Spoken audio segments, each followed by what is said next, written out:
Welcome to the Let's Talk About Love, Sex, and Infidelity podcast with your host, Todd Creager.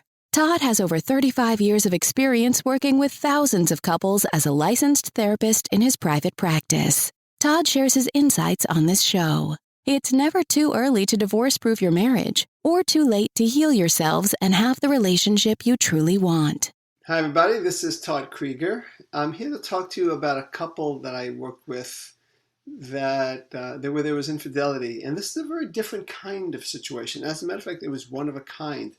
And the reason I'm bringing this up is because I want to demonstrate that even though infidelity is a very serious problem, and a lot of my life is dedicated to help people heal from infidelity, as well as prevent infidelity, because it is so painful. Having said that, infidelity typically is some kind of communication, some kind of message that a person is expressing why they cheat. And the first blog I ever wrote about, somewhere on my website, is called Messages of Infidelity, because we got to look for the communication. It is communicating something. And so we need to understand that as much as infidelity is a problem, it's not the problem. In other words, it's doing something, and we got to look a little more deeply. And if we can heal from infidelity, it usually comes because we got underneath it. You know, it's sort of like if a person has a fever, you don't throw them in cold water because they're hot. That would treat the symptom, and it'd probably make it worse. But you treat the infection if they need antibiotics, or if they just need to take care of themselves to beat the virus or whatever it is that's causing it. So likewise, so I had this couple, and it was a while ago. I'm going to say their names were Amy and Jim. And a real couple, legitimate, as all the couples are that I talk about, but of course it's not their real names. So Amy and Jim, they were married for about 10 years before they had a kid.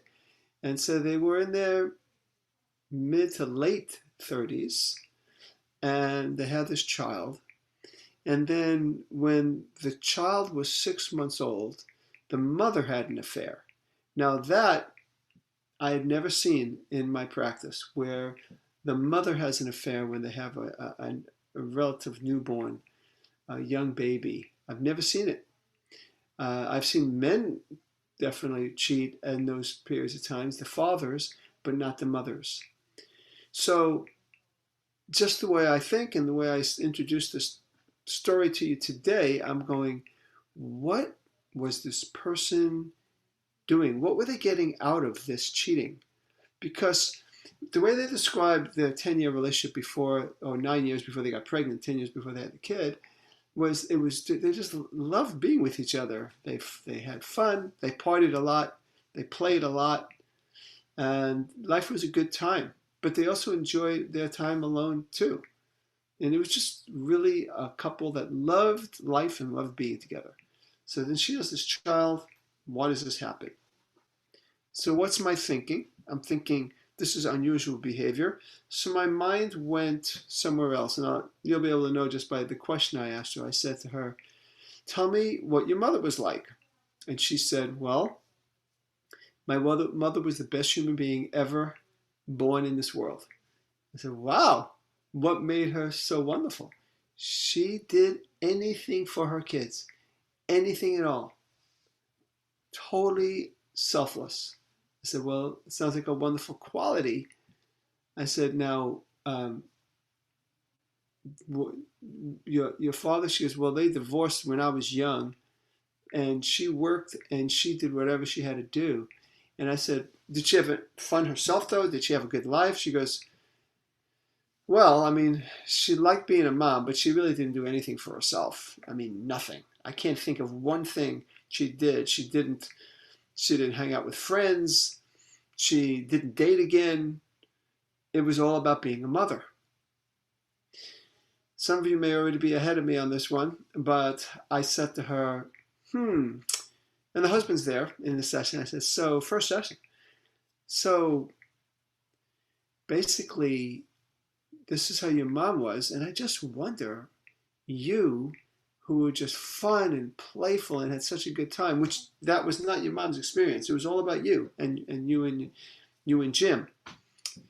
Now you have a kid and you've got to be like your mom, maybe, I don't know, maybe you got to give up all your fun, just like your mom did. And life is only about self-sacrifice.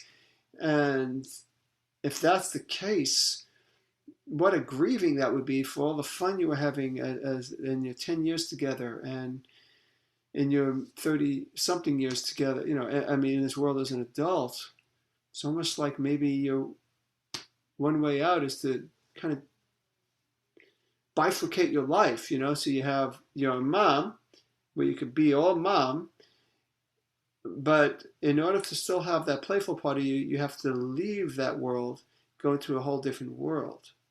So I said that, and both the husband and wife, Amy and Jim, both burst out in tears. I was watching them. I sat back and I went, whoa. I didn't know that was going to happen, but I just let them both cry.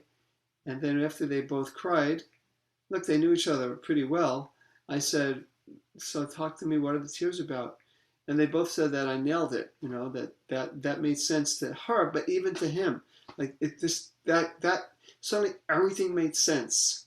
Now I'm not saying it's always that quick and always that simple, but this was a situation where the infidelity was her way of not losing her playful self, because her conditioned mind was taught that being a mom means you can't have any of that other.